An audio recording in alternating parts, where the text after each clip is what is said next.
Welcome to episode 1 of Rach's Real Talk. I wanted to create this as a place for women to come to get knowledge around health and fitness, but also understanding why prioritizing our well-being is so important, especially as we get older and we just go through those general aches and pains through age, and the mental health is impacted by the workspace and having a family, running a house. So it's just a great place to come just to learn how to deal with that. And I think for episode 1, it's only best that I share with you why I created the Live So Well brand, what made me so passionate about health as I grew up, and how I even started to have this interest in fitness, really right back from childhood. So I think that's the best place to start. So I'm from a family who is of mixed origin, Jamaican, African, and we eat. we eat a lot of food. We celebrate different occasions, and I think growing up around my mum, especially, we just have a house where people are welcomed and food is always served. So we're big eaters in my family. And I think because of that, this is where a lot of my family have struggled with their weight and also mental health, because how we eat does impact our mental health as well. So I think growing up, especially around my mom, she was a big yo-yo dieter. She was somebody who could always gain weight fast and lose weight fast. So I knew that different types of foods resulted in different outcomes from quite an early age, because my mom really instilled that in us. If she was on a diet, the whole house was on a diet.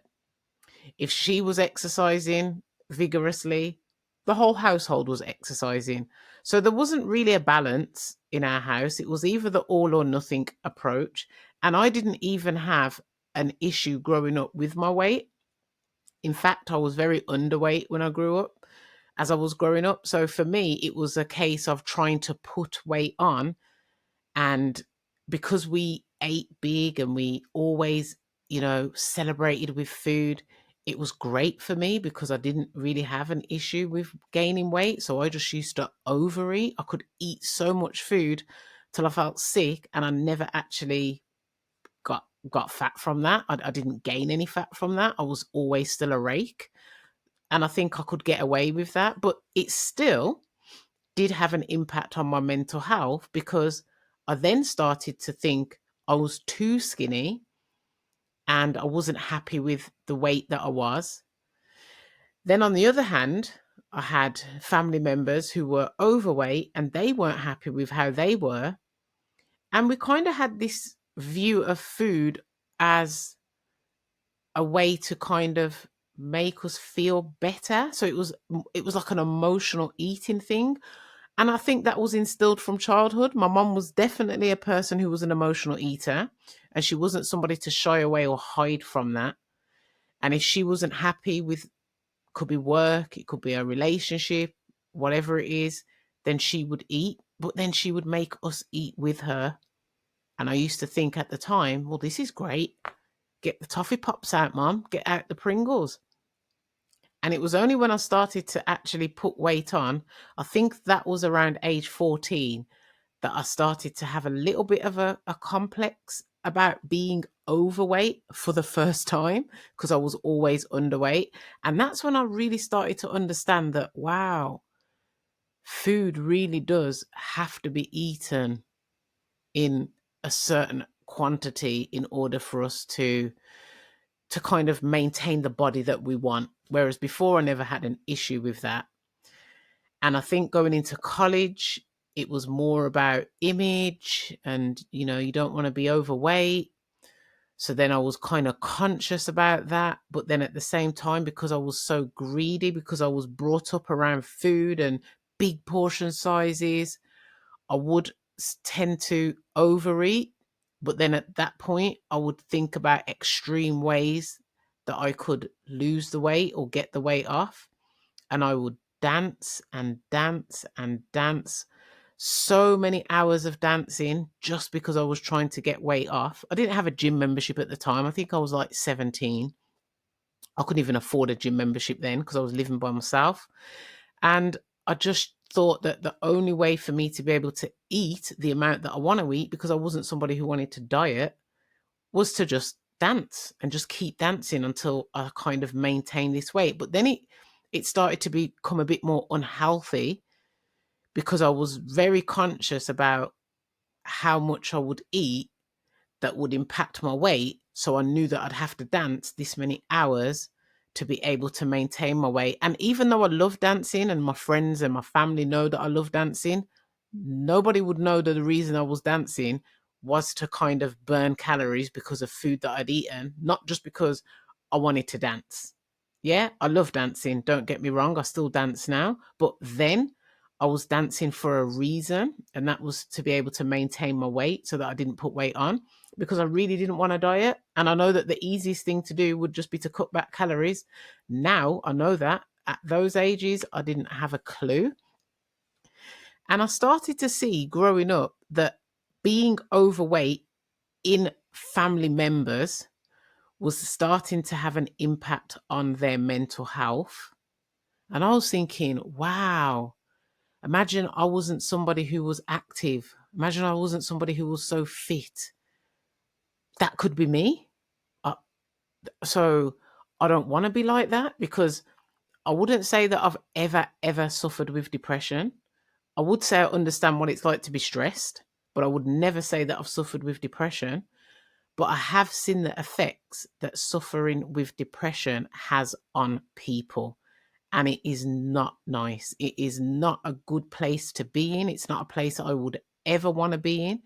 So I used to look at that as a reason for me never to get into that kind of state through health. It's different if you're depressed because of grief, but I didn't want to become depressed because of something that I feel that I had control over.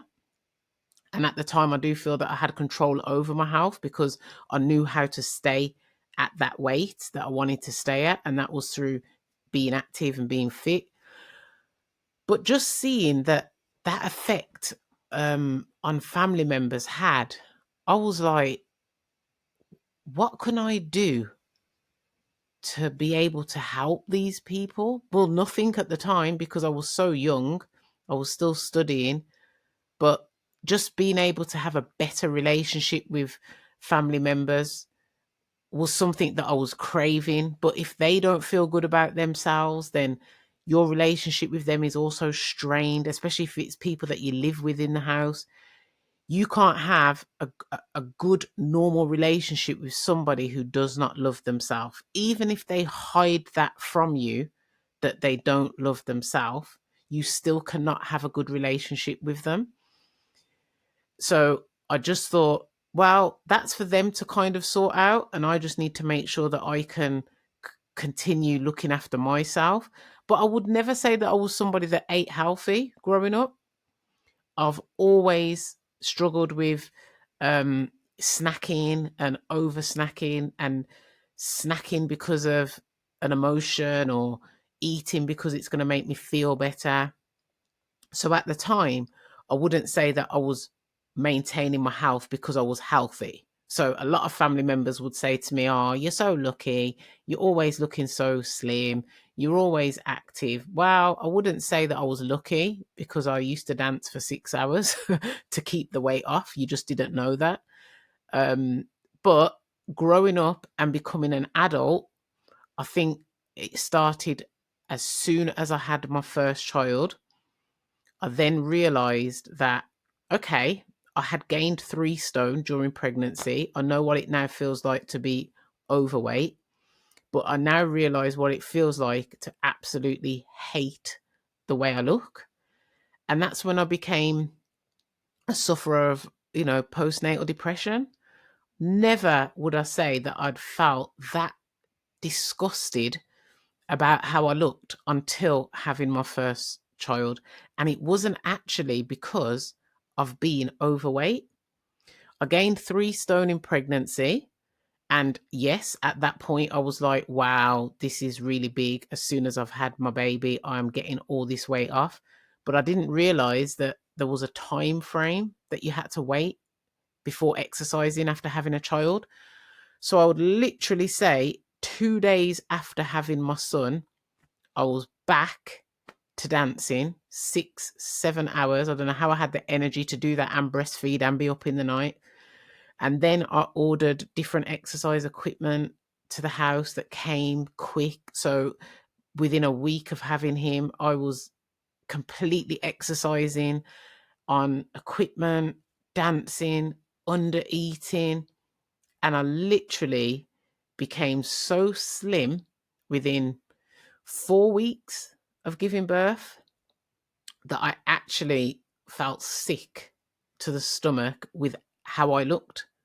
So I'd gone from giving birth and feeling like I was overweight to a month in to feeling like, oh my goodness, what have I done?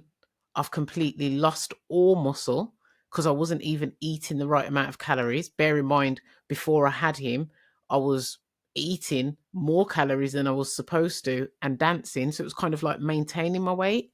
At this point now, I was eating vegetables, salad. I don't even think I was eating meat. I think I was just eating vegetables and salad. And then I was conscious about breastfeeding. And then, oh, I want to make sure that the nutrients that he's having are the best nutrients. So eat more veg, eat more salad. Overtraining, lost all my womanly figure. My hair started falling out. Then I started obviously feeling like my mental health was becoming affected.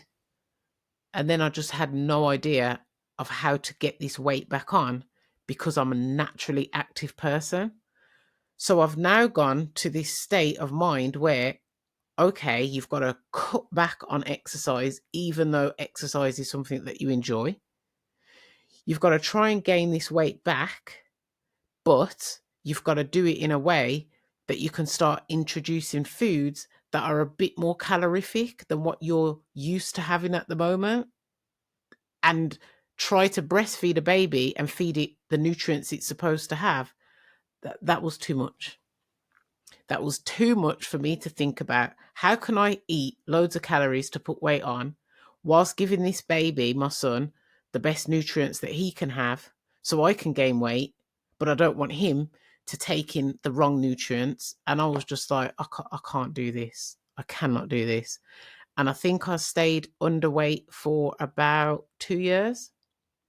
Underweight to the point that I didn't feel like I had a woman's figure. So underweight for what I remember being and how I remember being.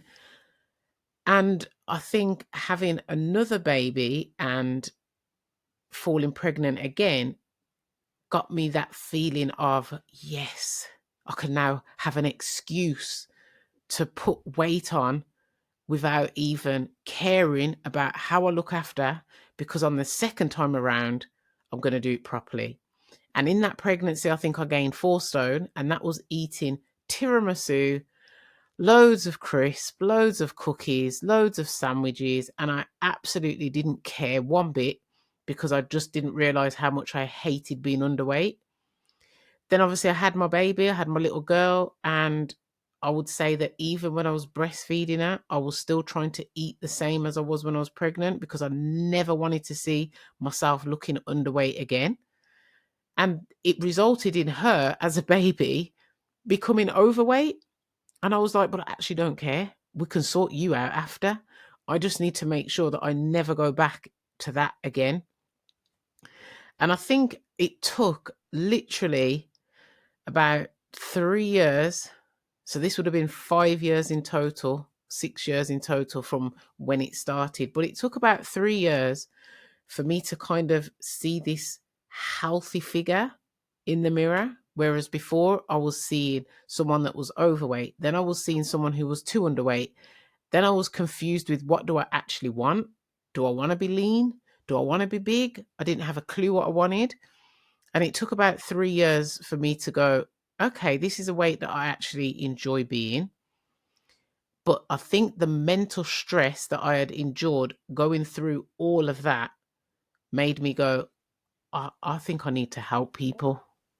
I think that's what I need to do. I need to help people who feel sickened by their body.